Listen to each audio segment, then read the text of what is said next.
Mom Scientist. Hello, welcome to another moment with the Mom Scientist. I'm Arukirike. I'm so elated to have you back. I'm a chemical pathologist, a metabolic biochemistry lecturer, and a metabolic health researcher. On this channel, I leverage my professional training and experience to create rich content on metabolic health, content that could help you improve your PCOS, menopausal, and diabetic symptoms, or prevent diabetes if you have it in your family lineage. Also, metabolic health is not all about diabetes and the rest of them. Currently, the prevalence of metabolic illness is 50%. That means that 1 in 2 persons have metabolic disease. My goal on this channel is to enlighten you on how you can improve your metabolic health. On today's episode, I'll be sharing something very interesting. Before we dive right into what happens when you stop eating sugar, let me give you a quick sneak peek into what happens when you eat sugar. We have 2 different major sources of sugar. Number 1 is monosaccharide, seen in added sugar, fruits, and vegetables. The second one is starch. Now, the first one is very easy to obtain and is highly consumed. People eat more of the monosaccharide. But here is the issue with monosaccharide, especially when it's not coming from fruits or vegetables, is that they are very easy to digest. They are very easy to absorb. Starch is a polysaccharide that you break down in your guts into monosaccharide. But monosaccharides are already in monosaccharide form. They cannot be further broken down. So when you eat monosaccharide rich food, they get quickly absorbed. And as they are getting to your system, they are getting into the blood, and as a result you are going to experience a spike in sugar level. Your sugar will offshoot immediately as you are eating monosaccharide, especially when the monosaccharide is coming from artificial sugar. Emphasis on artificial sugar, because the ones on fruit are also easy to absorb, but not like the ones from artificial sugars. But when you are dealing with starch, first of all, the digestion of starch starts from the mouth. Your salivary amylase present in the saliva, that's why it is referred to as salivary amylase, will work on the starch you eat during mastication. Now, not all the starch will get digested in the mouth. Just very small amount of starch will get digested in the mouth. Then the rest will go into the stomach.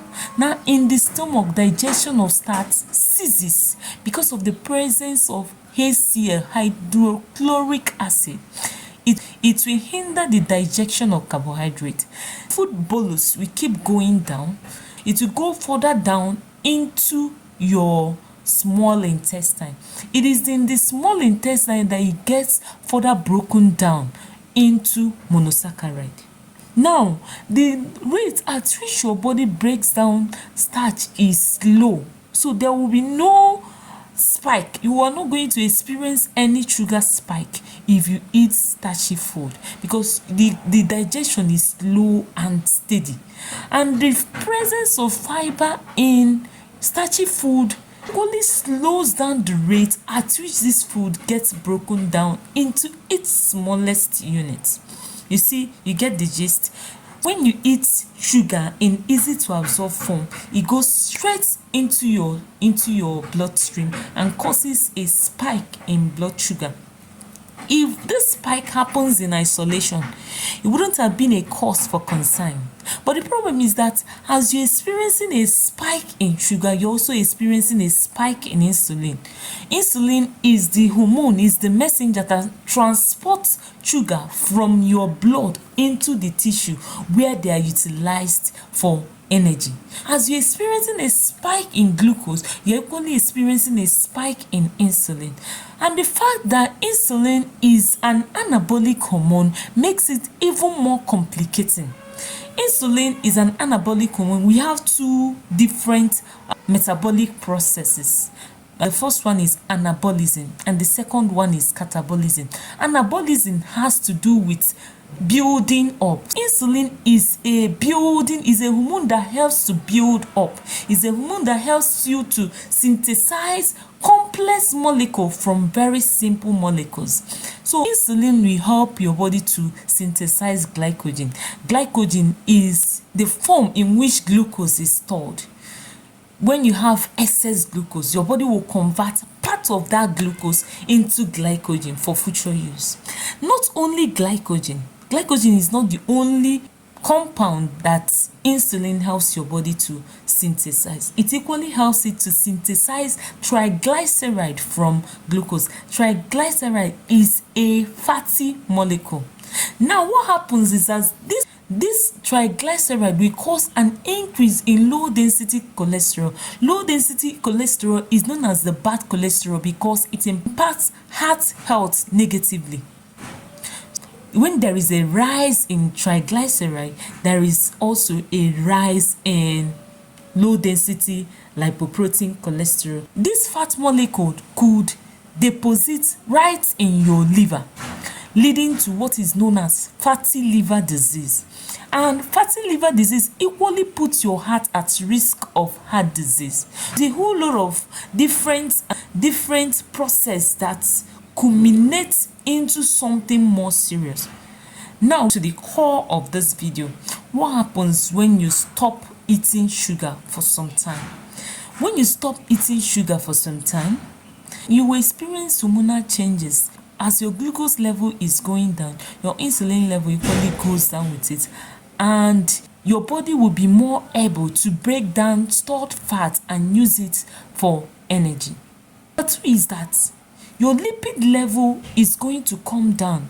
The first thing that's caused your lipid level, especially triglyceride and low density cholesterol, was a rise in sugar, a rise in blood sugar. So as your blood sugar is tapering down, your lipid levels will equally start to fall down, improving your heart health. Number three is that you become more mentally alert. Excess sugar hyperactivates the brain, making it hard for you to concentrate on a task. But when you remove sugar from your diet for some time, it's going to improve your brain health and you'll be able to concentrate more and prevent brain fog. Excess sugar also affects your sight. That's why people suffering from diabetes usually have retinopathy, because excess sugar damages the blood vessels in the eyes. So when you cut down on sugar, it will improve your eyesight. Your sight will become sharper. Another thing that will happen is that your liver will begin to release stored fat. And stored fat in the liver is usually the cause of belly fat. So when your liver starts releasing stored fat, your belly will start flattening. Excess glucose impairs kidney function. So that's why at times when you eat excess sugar, you see yourself frequenting the toilets.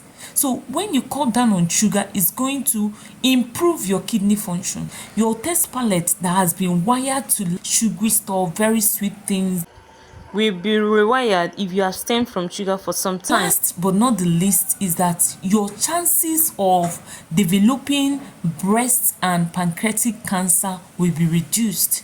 Excess sugar leads to obesity, and obesity can predispose you to certain cancers like breast and pancreatic cancer. When you cut down sugar, you lower your risk for these cancers. Wow, it's been minutes. I'm glad to have you stay with me for so long a time. Thank you so much, and please do well to subscribe, like, and share with your friends.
will be rewired if you abstain from sugar for some time.